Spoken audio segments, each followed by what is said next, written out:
Hey everybody, this is Dr. Hathcock, and today we're going to pick up the second part of the Progressive Era, looking at this split that takes place within the Republican Party.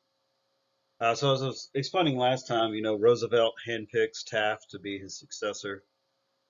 Uh, Taft doesn't really like the political process, but he agrees to go on, run for the presidency.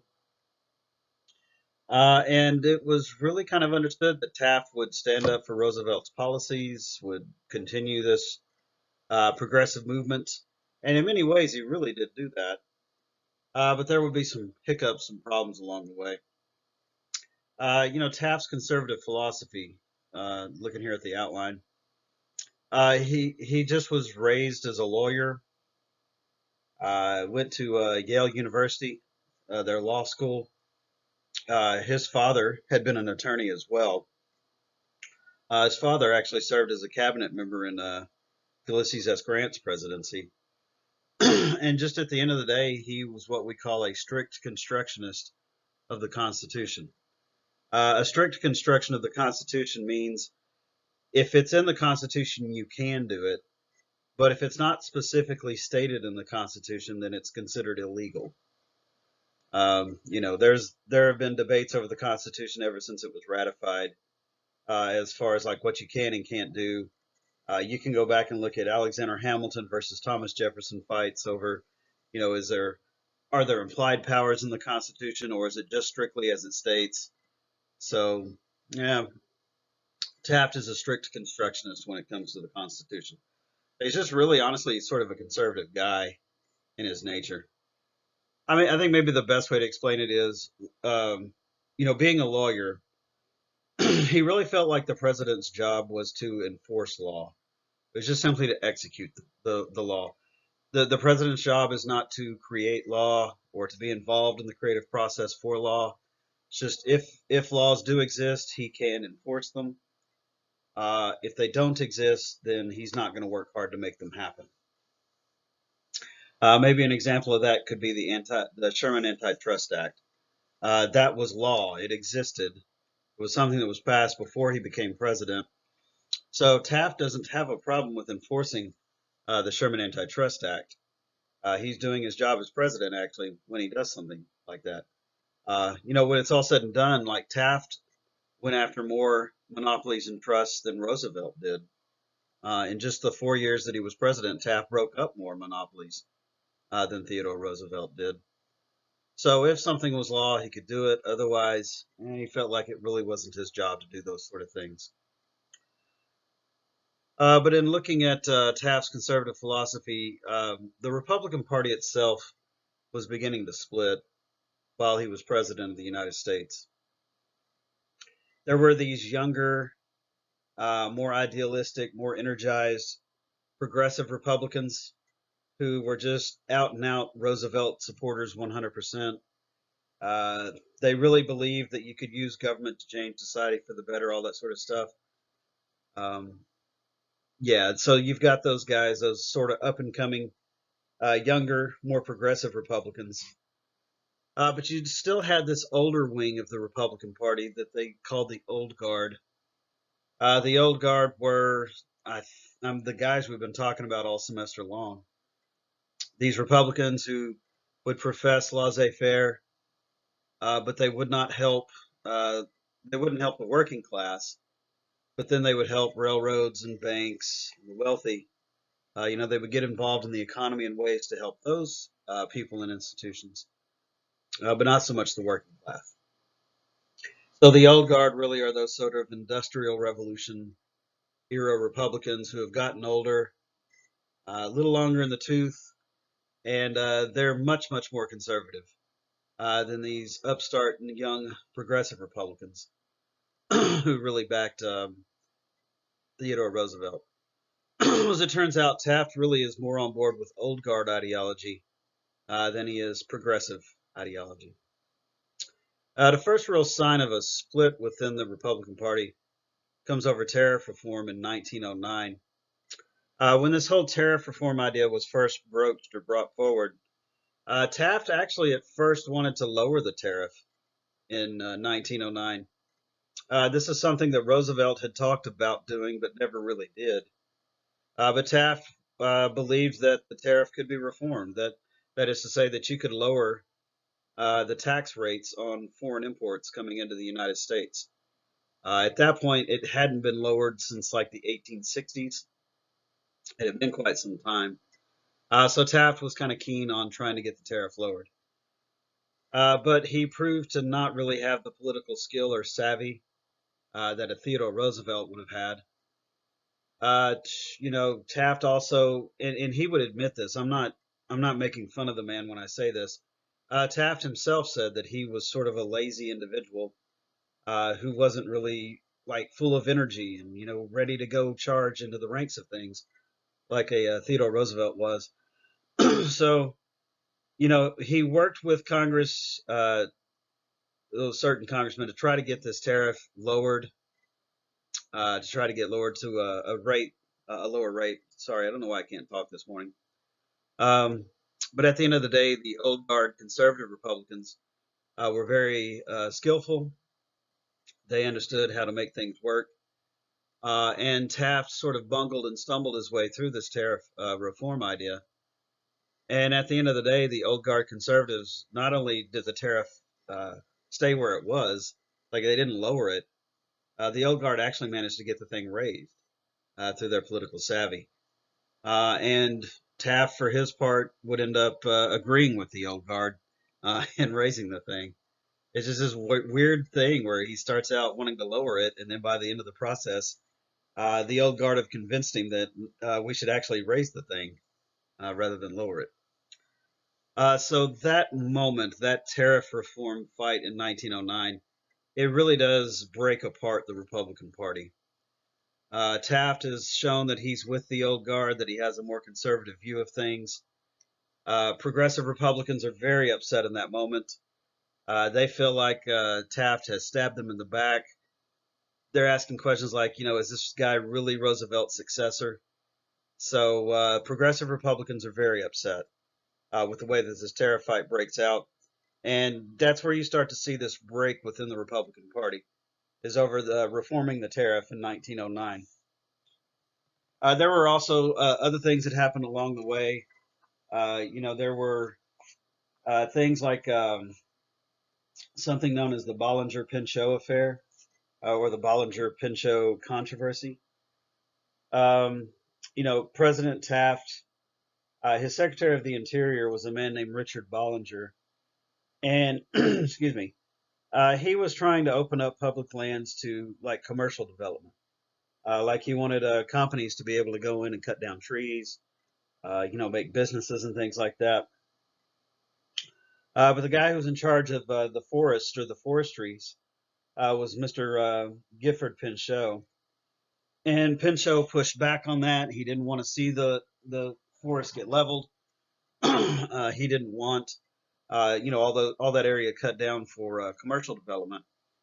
And Taft just allowed for it to take place. Taft backed Bollinger. Later, Pinchot, for his part, went public and criticized the president publicly for not stopping what had taken place. And Taft fired the man for making public statements about the move that was made. That really angered a lot of conservationists. That angered a lot of progressive Republicans. Remember, a big part of Roosevelt's legacy is conservation, setting aside lands and things like that. So, with each step along the way, Taft really was sort of isolating progressive Republicans and bringing on a sense of anger for them. Roosevelt was out of country. Again, taking what I previously described as maybe the greatest vacation in human history. And even though he was out of country, he was still keeping up with events. And he was reading newspapers. Sometimes they were like a month old, but he was keeping up with events. And Roosevelt was not very happy with Taft, the way things were playing out, the firing of Pinchot, the raising of the tariff. So even Theodore Roosevelt felt like William Howard Taft wasn't quite living up to his ideals of what he would be as president of the United States. And this stuff got ugly too. Progressive Republicans and feeling sort of an angst against William Howard Taft. It wasn't enough to criticize his politics. They were basically body shaming the man. You can see he's a bit of a bigger guy. He topped out at something like 340 pounds. And I don't know, there was okay. So here's a true story. They did have to change the bathtub in the White House. They did have to bring in a bigger bathtub to accommodate William Howard Taft. But then what progressives started to spread was this lie that Taft was so big that he got stuck in the White House bathtub, and that people had to come in and sort of pry him out of the bathtub. That was a lie. That was not the truth at all. But they did things like that. They put that out in the media. They had Americans laughing at their president. He's a big guy and he got stuck in the bathtub. So it got ugly and personal like that. These sort of back and forth between the old guard and these progressive Republicans. By the time Theodore Roosevelt does return, he's very upset. He feels like Taft has, I don't know, destroyed his political party, is not living up to his legacy of conservation, going after the trust and things like that, which really is not fair. I mean, Taft again broke up more monopolies than Roosevelt did. Taft actually supported women's suffrage before Roosevelt publicly did. So, Taft did some things that were progressive, but yeah, I guess at the end of the day, Roosevelt just he felt betrayed in ways by William Howard Taft. So that when Roosevelt does return to the country, he's had a lot of time to reflect on life and its greater meaning. He's had a chance to sort of reflect on what government could do for the people. And he comes up with this ideology that we refer to as New Nationalism. New Nationalism essentially is Roosevelt's political ideology. It's what he's going to run on when he runs for president in 1912. Sorry to let the cat out of the bag there, but Roosevelt's going to try to become president again. But this New Nationalism it's really big government. It's very progressive ideology. So I just kind of want to go through step by step and explain kind of what New Nationalism really was all about. But number one, in no particular order here, but New Nationalism stated that we needed to get tougher with monopolies. That monopolies, even though there were already lawsuits being brought with the Sherman Antitrust Act, Roosevelt said that more needed to be done. You needed stiffer penalties and things like that. So one part of New Nationalism was this idea of getting tougher with monopolies. A second part of New Nationalism was this idea of having a graduated income tax. That is to say that it's not enough that we pay taxes. This thing, if you make more money, you should pay a higher percentage. Tax brackets, if you will, is what Roosevelt's calling for. So yeah, big government is expensive. It's not going to come cheap. So he's saying that if you earn more money, you should pay a higher percentage in terms of income taxes. So he's calling there for a graduated income tax. Let's see. Excuse me. He also called for a complete and drastic overhaul of banking in the United States. That the U.S. government had to do something to have better control over financial institutions, the banks, their interest rates, and things like that. You might recall that was a big battle cry of the populace, right? Those out of control interest rates from banks. So he's calling for an overhaul of the banking system in the United States as well. Let's see, he's also calling for a lot of labor legislation. He had done this previously. He tried to fight this fight, if you'll recall.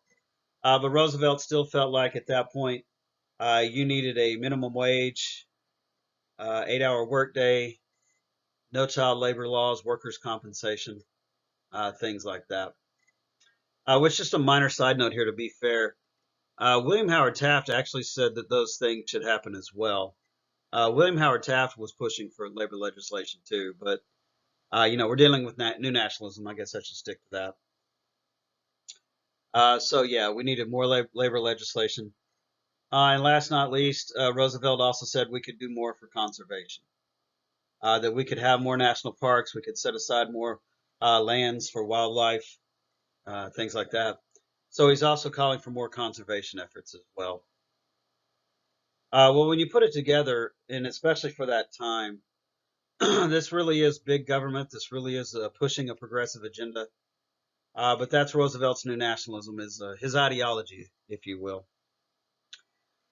But then in 1912, as it becomes a year for the American people to get ready to vote for President of the United States, Theodore Roosevelt declared his candidacy, saying that he was going to run as a Republican, try to unseat William Howard Taft from the presidency. And Roosevelt argued that what he was pushing for in new nationalism, he said that it wasn't wild radicalism. He called it the highest and wisest kind of conservatism. So he's kind of arguing that he's actually a conservative, but he's just bringing about some progressive legislation under the cover of conservative ideology. It's a little complicated, but I guess it made sense to him. But in 1912, when Roosevelt announces that he's going to challenge Taft for the Republican nomination, he said some not so nice things about William Howard Taft. He called him second rate, a hopeless fathead, things like that. Taft, for his part, called Roosevelt a demagogue and an egotist. So these guys who had been friends, that friendship was falling apart. These boys find themselves in the middle of a very bitter war. And you have a situation where the sitting president of the United States is going to go up against a man who historically had been president and had been considered a good president of the United States. And that's just for the Republican nomination. Like, we're not even talking about the Democrats yet. This is just to figure out who's going to run for the Republicans here in 1912. Well, as it turned out, the old guard were the ones who really were going to decide this matter. Looking at old guard choices here. The old guard choices that lay before them in 1912, and we're talking about the older Republicans, the more conservative, less progressive Republicans. Their choices really were they could stick with their politics. If you just simply want to win the 1912 campaign, probably the political choice to make there would be Theodore Roosevelt. He's extremely popular. He's just this force of energy. And with the backing of a united Republican Party, Roosevelt would probably easily win the 1912 campaign. Their other choice was principles. Do they stick with their ideology? William Howard Taft is a choice there. A more conservative brand of politics. You're not with this progressive stuff. You're not with this big government ideals. You're not about helping the working class people through, minimum wage and 8-hour workdays. So the political choice for the old guard was to go with Teddy Roosevelt, probably win. Or the principal's choice was William Howard Taft. He's ideologically, he's aligned with you. And in 1912, the Republican Party chose, or I'm sorry, the old guard chose to stick with their principles and go with William Howard Taft. It's kind of a strange thing to try to say here, but it's like the soul of the Republican Party was up for grabs in 1912. And that party could either go through some transformations and become more progressive in its outlook, or it could say to the country, look, we are the conservative party. We really don't want to change. This is who we are, and this is the direction in which we're going to go. And in 1912, the old guard chose to stay conservative, to continue to be the conservative party in our country. And that's a choice that they made here in 1912. They lost in 1912. They would lose again in 1916. But I don't know. American politics is very cyclical. It's like one group gets a shot at it, and if you do a decent job, you get reelected. But then at some point, the country wants to go in another direction, so the next team gets a shot. If you do a decent job, you might get a reelection. And then we grow tired of that, so we want to give the other guys a shot. And it's it's back and forth, it's left and right, and they may lose 1912 and 1916, but in the 1920s, the Republican Party is just going to dominate that entire decade, just about to the end of it anyway, as Republican control. And then the Democrats are going to take power in the 1930s. That'll continue mostly through World War II in the 1940s. But then in the very late 1940s, Republicans take Congress. The 1950s, Eisenhower will be president, and it just keeps going back and forth with time. So yeah, in 1912 they said we are the conservative party in this country, and it's the Democrats who are going to go that progressive route and change, and go through liberal politics and things like that. But okay, in looking at the 1912 Republican campaign, this turns out to be a humdinger of a campaign. You have Roosevelt out there who's just that force of energy. That guy who can get out there and give like 3 speeches a day, he's just fired, just out there going full bore. You can see the bottom right hand side. This artist is kind of giving you sort of an idea of what the guys were like. Taft was kind of a sit still, stoic, and here comes Roosevelt just charging out of nowhere, about to just level the guy. The top left picture, you've got these two guys. They're both trying to run for president, and they're sort of connected by these suspenders and these pants. So yeah, it's a strange situation where you've got these two very qualified guys trying to become president of the United States. But in 1912, you get out there in what's called the sorry, I don't know why I can't think, the convention process. These conventions, like by 1912, you've got a dozen states that were allowing their citizens to vote for president through what are called party primaries or conventions. The traditional practice up to that point had been like party leaders would get behind closed doors and they would talk about, okay, who's our guy? And these sort of party boss, party leader types would pick who was running for president that year. But some states had veered from that and done the convention process. So Roosevelt felt like if he could win big in those primaries, those 12 or so states, then if he could carry those, then he could rightfully say, "I'm the choice of the people, not the party bosses, but the people are the ones who want me." And Roosevelt did very well in those primaries. He won 10 of them. He even took Ohio, which was William Howard Taft's home state. So he's an extremely popular man. He's winning most of those primaries that are out there. But truth be told, at that time, it's the party bosses still had so much influence. They dominated this party in particular at that time. And when you get to Chicago, when they have that nominating convention, it really was kind of up in the air as to who the nominee might be. Roosevelt having done so well in those primaries, those conventions, a lot of people thought it would be him. And he was an immensely popular man in that moment. And as people came to Chicago, they just didn't know what the outcome was going to be. Sometimes at these political conventions, it could take it could take days before you figured out who the actual nominee was going to be. But at this convention in Chicago, it's like day one, vote one, right off the bat. Those party bosses who had already been making deals with people to get their votes had already sort of secured the nomination. Day one in Chicago, William Howard Taft secured the nomination of the Republican Party. There was a gentleman who was there at the convention in Chicago who was sitting right next to Theodore Roosevelt. And he said that as it became clear that Taft was the nominee, he said he looked over at Theodore Roosevelt and he said that man was so angry. His face was so red. He said, I swear you could have cracked an egg on his forehead and it would have fried right there where he stood. He was livid. He was hot. He was very angry. Roosevelt stormed out of the convention. He sort of pointed at the stage where Taft was and yelled out, I smell a rat. But if that's who they want, pointing right at Taft, he said they can have him. But if you're with me, stand up now, walk out of here, walk out with me into the streets of Chicago. They said, as he walked down the aisle and he was walking out of the convention hall out into the streets of Chicago, it was sort of quiet there in the convention. But eventually, a little more than half of that audience actually stood up and walked out into those streets of Chicago.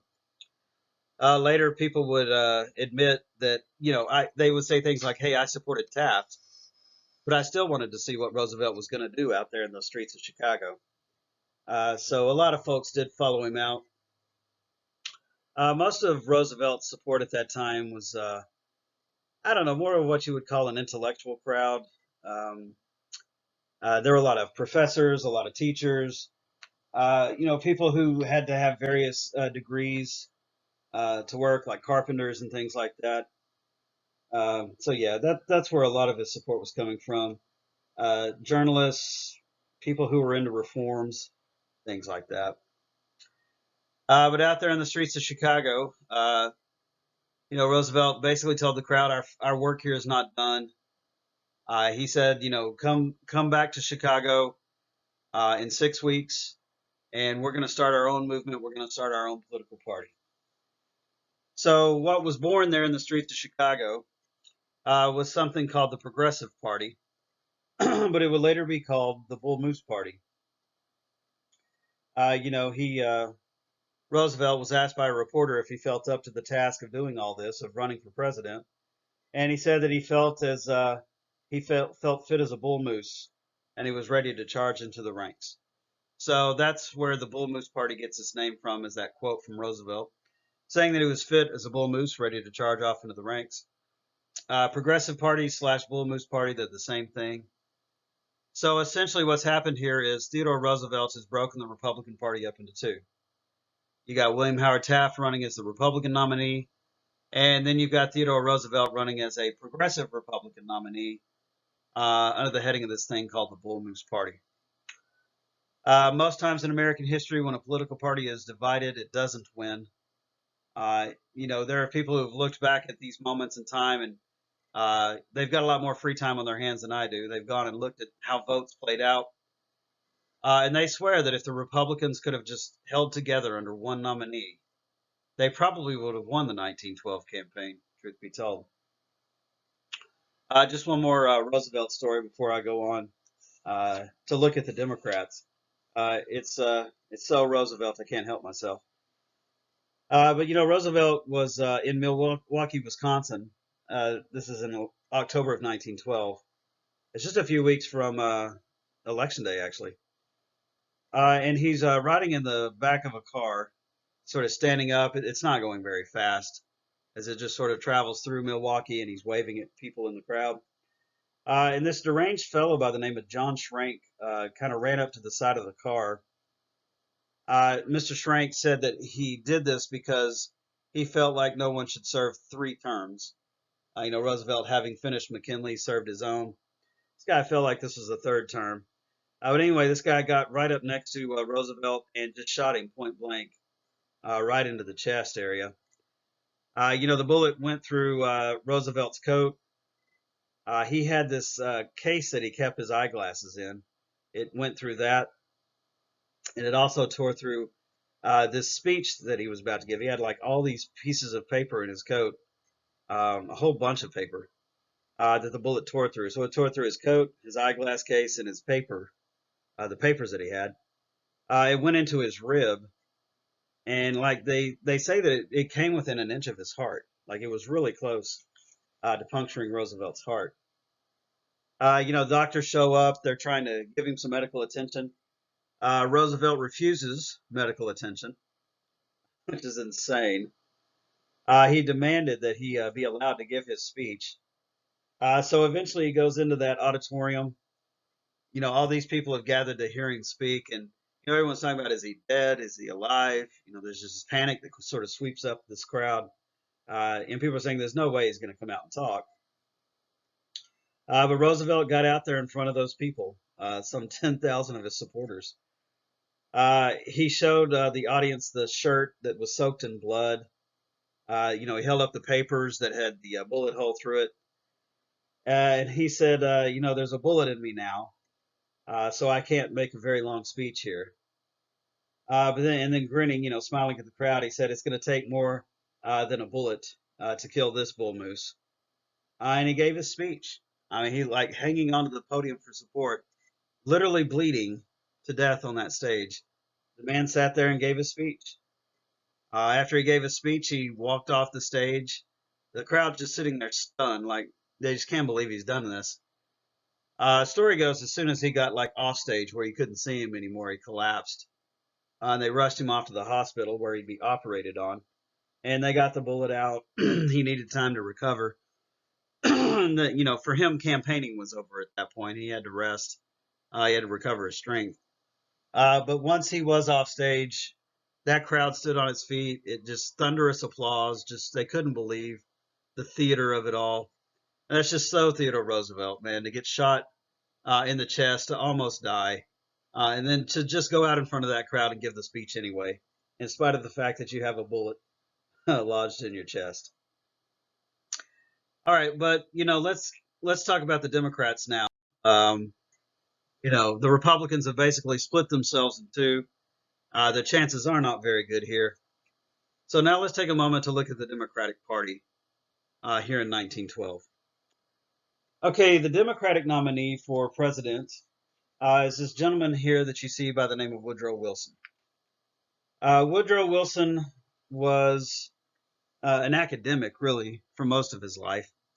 And he was born in Virginia. His father, his father, grandfather, and uncle had all been Presbyterian ministers.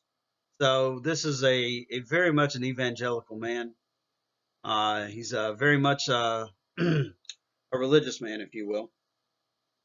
But he's born in Virginia. But eventually his family would move to other places like Georgia, both of the Carolinas. Woodrow Wilson would later say that he knew the South. Like in the South, he felt at home. He understood the Southern way of life. So he's very much a Southern man. But once Woodrow Wilson came of age, if you will, he would go to a lot of the colleges up north. Now, he did go to the University of Virginia, where he studied law. He eventually then also went to Johns Hopkins University, where he studied history and political science. And he would go on to get a PhD. This is kind of trivial pursuit, but this is the only president the country's ever had who actually had a PhD. We've had a lot of big time military guys and generals and things like that. But this is the first time where you've had a PhD, an academic, who sat in the White House. But Wilson would go on to work at several colleges. Then he'd eventually end up at Princeton University over in New Jersey. Then in 1902, he'd be named the president of Princeton University, and that's quite a prestigious thing there. So this guy's background is academic, but also this is a man who grew up in the South, but lived in the North. So he had this sort of a broad appeal to both sides of the country. I know that that's kind of silly stuff that maybe it shouldn't matter, but I promise you in 1912 it mattered that you could get support from the South while at the same time getting support from the North. There's a story of while he was president there at Princeton University, he loved to talk politics. He was all about political reform. He was all about this progressive movement that was underway. And sometimes in the lunchroom, he would be talking politics with his colleagues. And there's a story where there's this guy, he's a science teacher. I don't remember what exactly it was he taught. I can't remember if it was like chemistry or biology. I know it was a science. But Woodrow Wilson sitting there laughing with his colleagues. They're talking about politics. They're getting sort of worked up. There's some arguing back and forth. And this poor science professor just said that he just wanted to eat his lunch in peace, that he was tired of these guys, going on and on. So, this science professor goes over to the table, looks at basically his boss, the president of the university, and says, if you feel that strongly about politics, you should run for office. He's just saying, I just want to get a nice meal. I just want to sit here in peace and eat my lunch. If you feel that adamantly about all this, you really should run for office. And I'm sure there was sort of like oohs, can't believe he said that to our boss. But they say that the reaction of Wilson was to just kind of sit there and it's quiet at first thinking, and then just was like, you're right.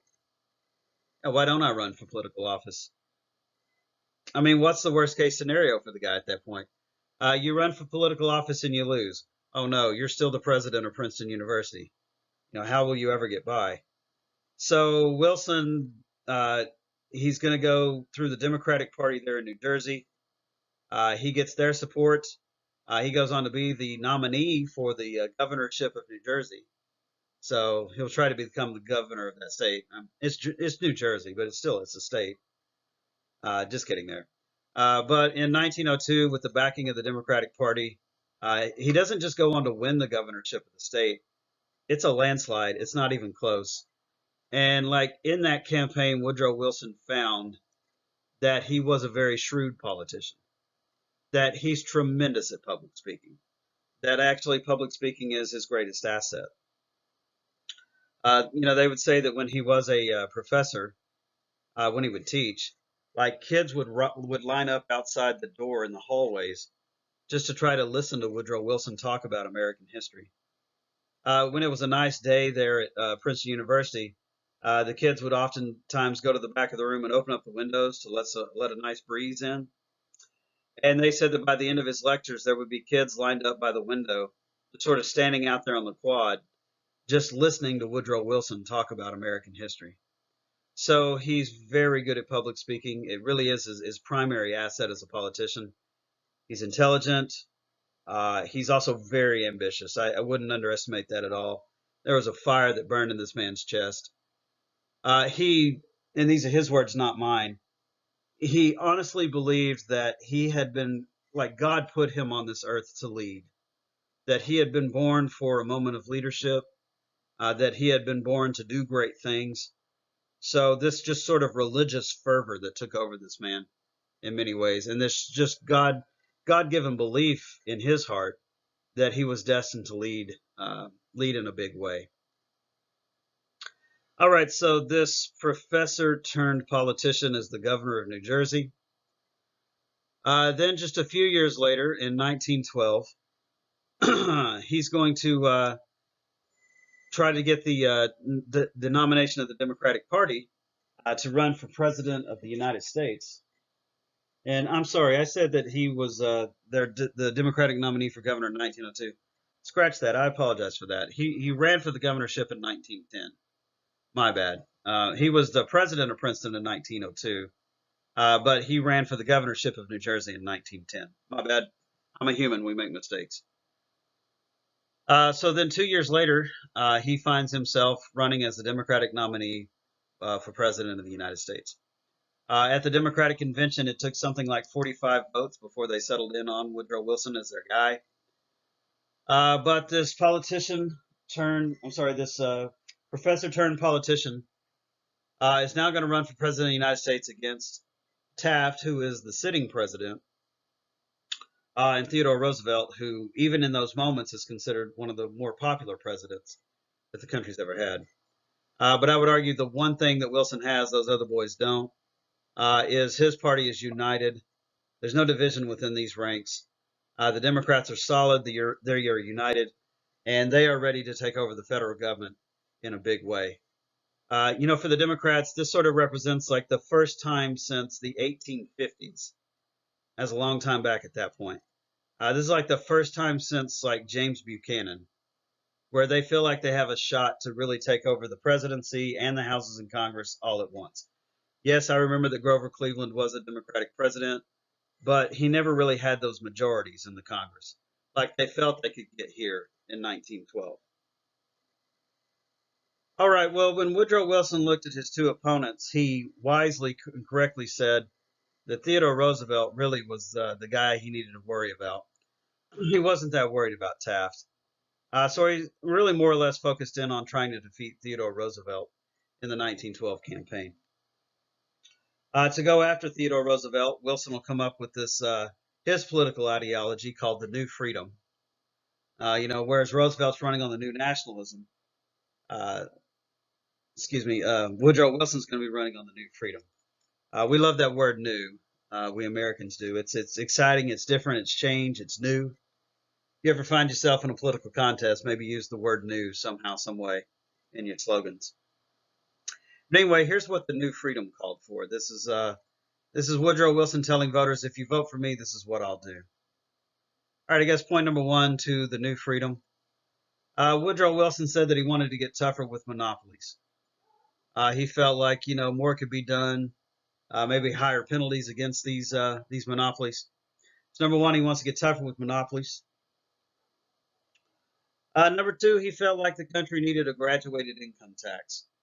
It's big government is expensive, so maybe if you make more money, you should pay a higher percentage, that kind of thing. So he's big on a graduated income tax. See, Wilson also said that we needed a complete and drastic overhaul of banking in the United States. That maybe the government should have more regulatory power over interest rates and things like that.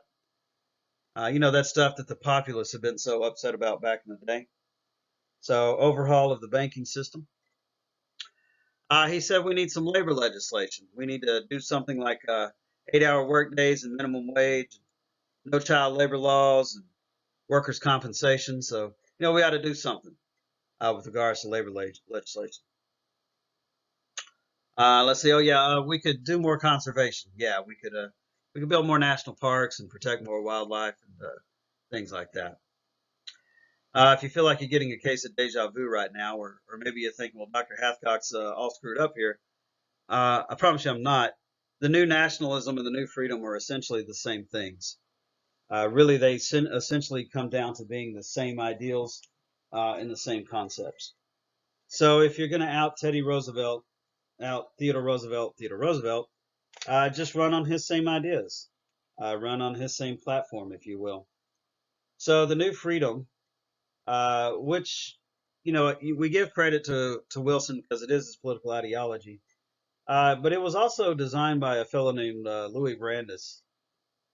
And Louis Brandeis is going to come up and play a role in things later on as we go.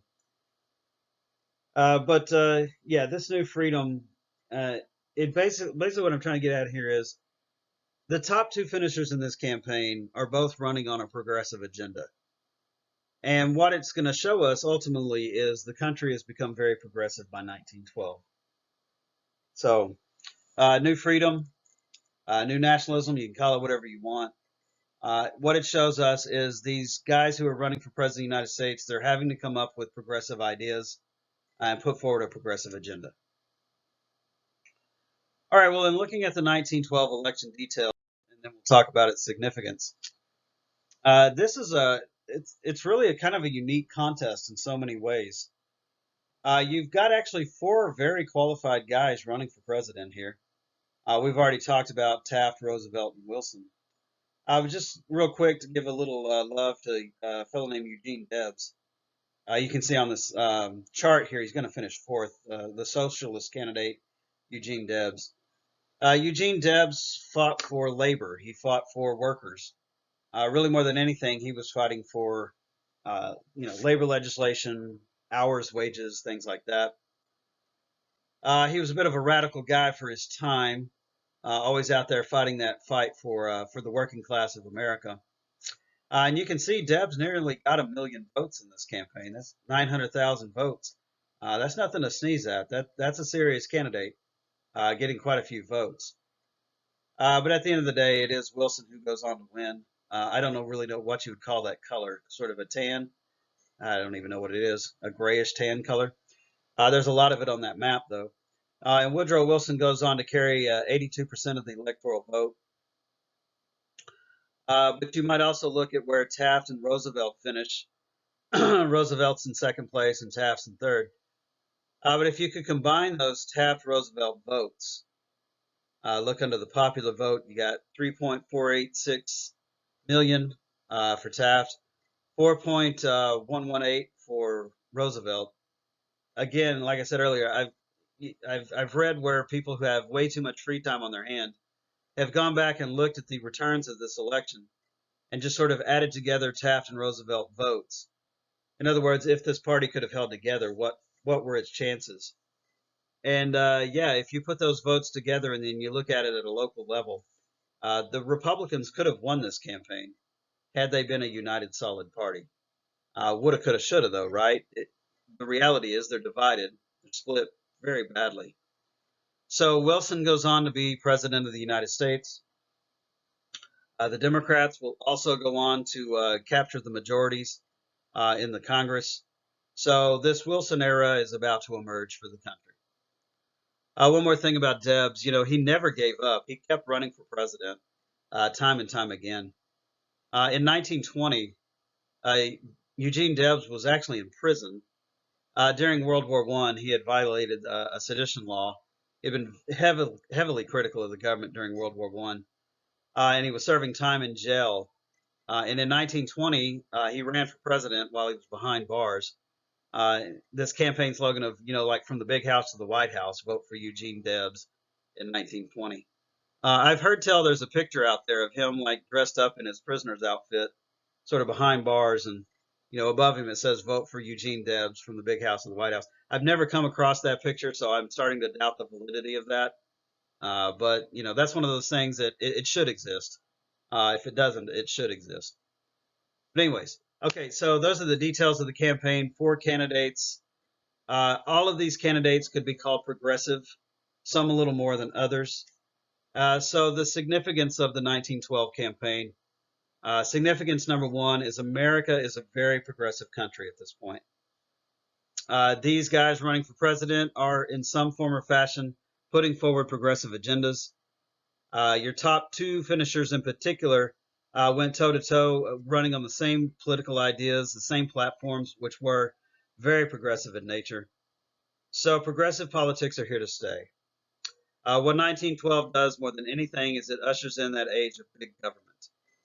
It really ushers in that age of Americans believing that government can solve their problems.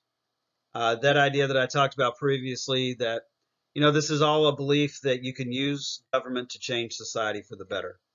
So that's there in 1912 for sure. That's one major significance of this thing.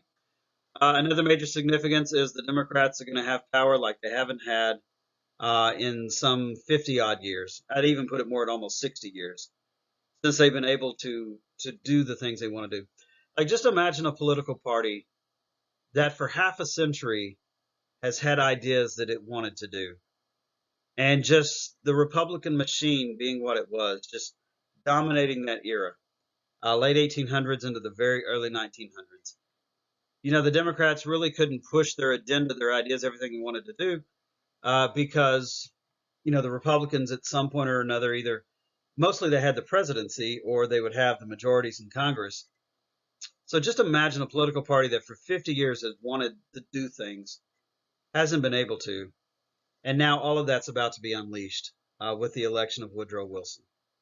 So it does sort of mark a sea change in American politics. You're going to start to see some very progressive things happen here in this Woodrow Wilson era. Okay, so the first thing to look at under the Wilson presidency is called the Underwood-Simmons Tariff of 1913.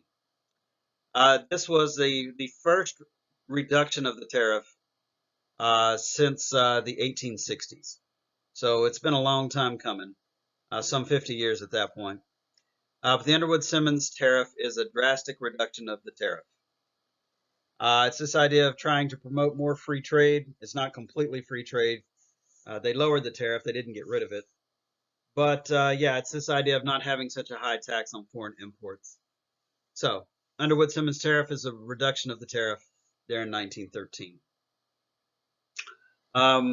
One of the major points of the Wilson administration is this Federal Reserve Act of 1913 and the creation of the Federal Reserve Board.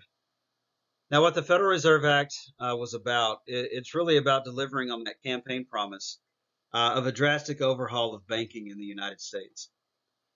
The Federal Reserve is going to, or the act is going to break the country up into these various districts. You can see here on the bottom right of our PowerPoint, you got this map where the country's laid out into 12 different districts. It's kind of hard to tell. It might be a little bit small, but within each district, there's what's called a headquarter bank. And what this is about is each one of those little headquarter banks is supposed to monitor the U.S. economy within that district. So they're looking for inflation, deflation. Later we'll have something called stagflation, all kinds of inflations. And these headquarter banks are supposed to monitor the economy within their region. If we need more money, let's print more. If we got too much money floating around, let's call it back and shred it up. So the Federal Reserve Act is number one, it's going to do that. But number two, it creates this thing called the Federal Reserve Board. This is a group of economists who are appointed by the President of the United States, but then also confirmed by the Congress. And the Federal Reserve Board, its job is to monitor banks in the United States. And really, one of the bigger things that it does is it establishes interest rates on loans in the United States. With things like, I don't know, sort of the recession that the country is going through right now. You'll turn on the news and you'll hear about how the Federal Reserve Board has raised interest rates by a half a point here, and then they'll do another half point there.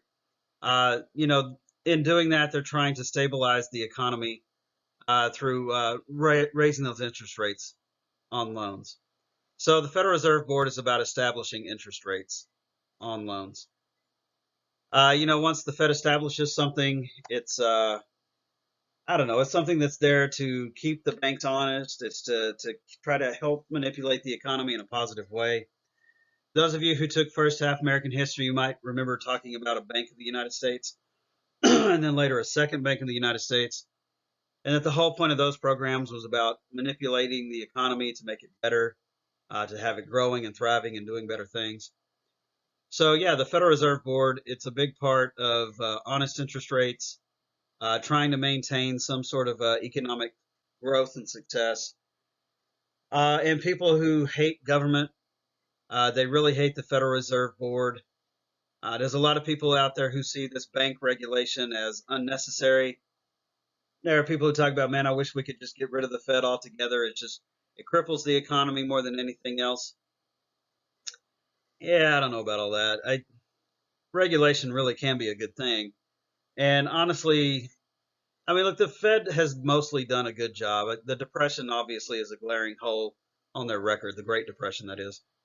But when financial crises hit, you need something that can stand up and fight back and try to make things better. But anyway, I'll leave that stuff out. Just understand that the Federal Reserve Act, it's about bank monitoring, bank regulation, establishing interest rates on loans, and things like that. So that's delivering on that campaign promise of a drastic and complete overhaul of banking in the United States.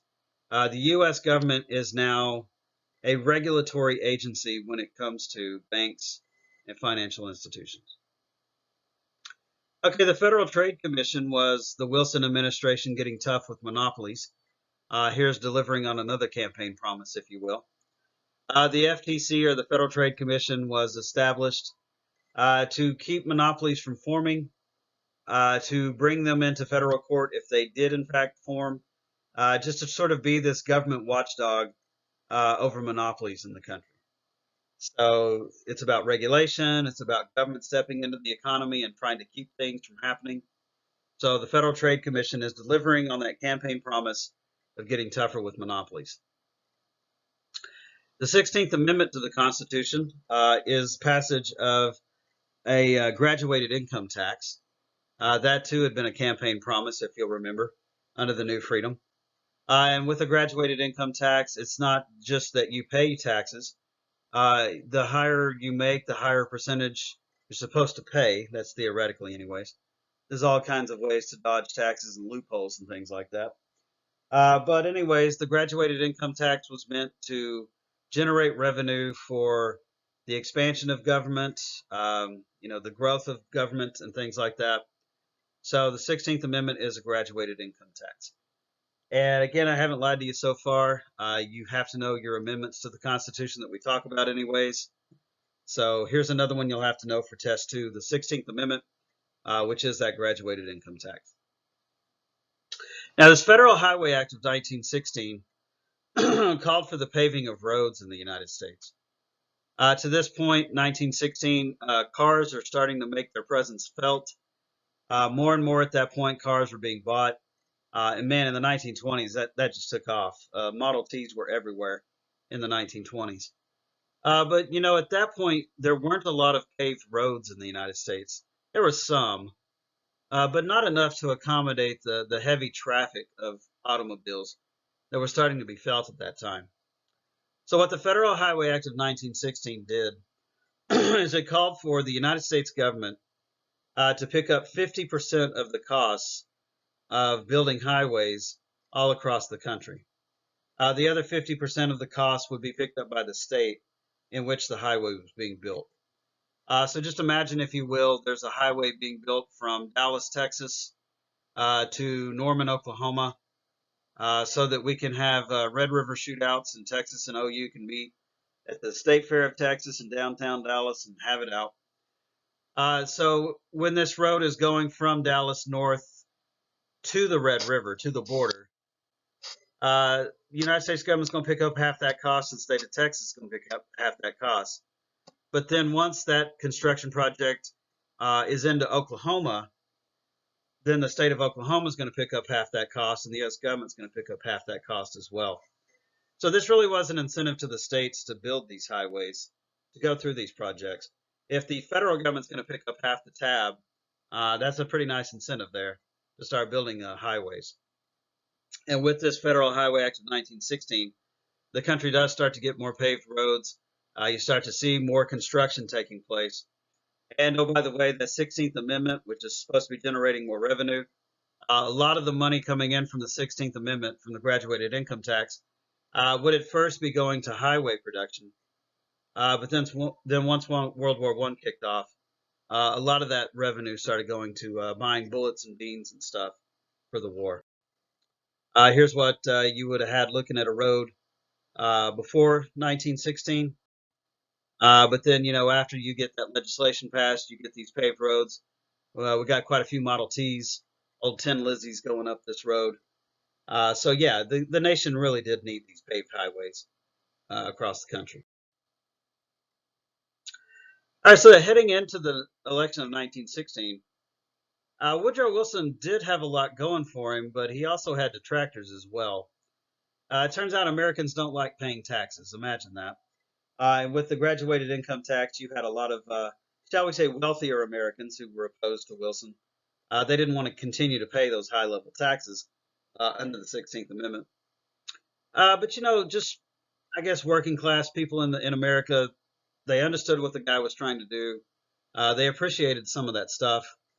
So the background to the 1916 election is Wilson is proving himself to be a progressive president. He's showing that he has progressive ideology. So that heading into 1916, Wilson, in seeking a re-election, sort of his plan for re-election was to go out and court as many progressives as he possibly could. Looking here at courting progressives. What Wilson wanted to do in 1916 was basically say to Theodore Roosevelt supporters, I'm your guy. I really am the progressive president.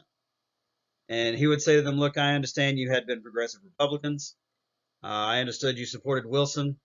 I'm sorry, that you supported Roosevelt. But look, I'm the guy who's actually delivering on these things. I'm the guy who got tough with monopolies. I'm the guy who overhauled banking in the United States. I'm the guy who got passed a graduated income tax. So he's out there trying to court progressives and get them on his side.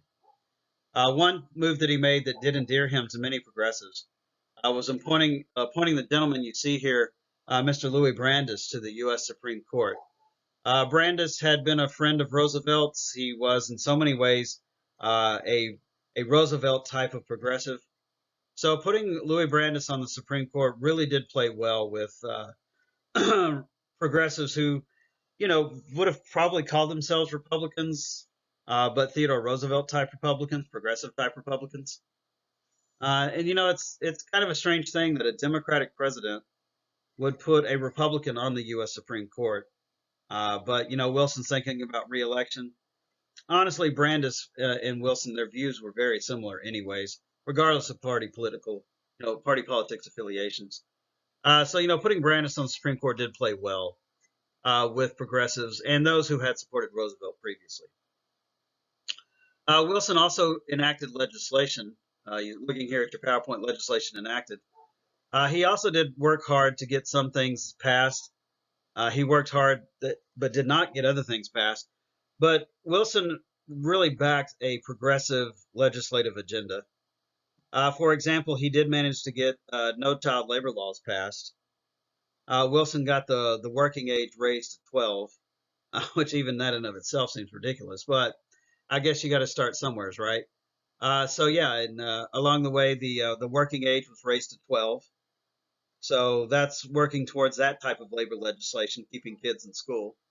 So you had to be 12 or older to work in the United States.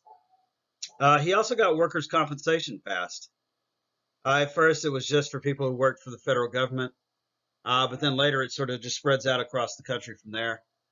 So he does get two of those points that labor was really fighting for: the child labor laws, as well as the workers' compensation passed. Now, Woodrow Wilson fought really hard for the 8-hour workday, and he fought really hard for a minimum wage, but he was not able to get those two things passed at that point in time. But just making that fight, just trying to get an 8-hour workday passed and trying to get a minimum wage passed, it really did play well with those progressives that he was trying to convince and trying to court. But when you look at the results of this election, there's a lot of red on that map. You've got a very solid South. You've also got a mostly solid West. And then you've got Ohio. It looks like the industrial belt doesn't really much care for this guy. But at the end of the day, Woodrow Wilson does win this campaign. And honestly, when we look at 1916, we say that Wilson won because of two reasons. Number one, he did a great job of courting progressives. And number two, he had held to a promise to keep the United States out of World War One. World War One had started in Europe in 1914. From its get-go, Wilson said that we would stay isolated and neutral. We wouldn't be involved in that war. Later in 1917, Wilson's going to change on that. The country will go off to war in 1917. But up to this election, anyway, Wilson had held true to that promise to keep the United States out of the war. So yeah, that's the two-part reason why Wilson wins in 1916. Number one, he did a great job of courting progressives. And number two, he held to that promise of keeping the United States out of World War One. So if we look at a summary of the progressive era, what you have to say is big government is here to stay. Again, it was something that Republicans dealt with while there was Theodore Roosevelt in the White House, and even Taft to an extent. But then the old guard Republicans sort of just turned their backs on it. They don't want anything to do with progressive politics. So then Wilson and the Democrats bring it on home and start winning a lot of those fights. So yeah, this progressive era changes our political parties. It was at all levels of government. And from 1912 going forward, from this progressive age anyways going forward, Americans more and more have bought into this idea that you can use government to change society for the better.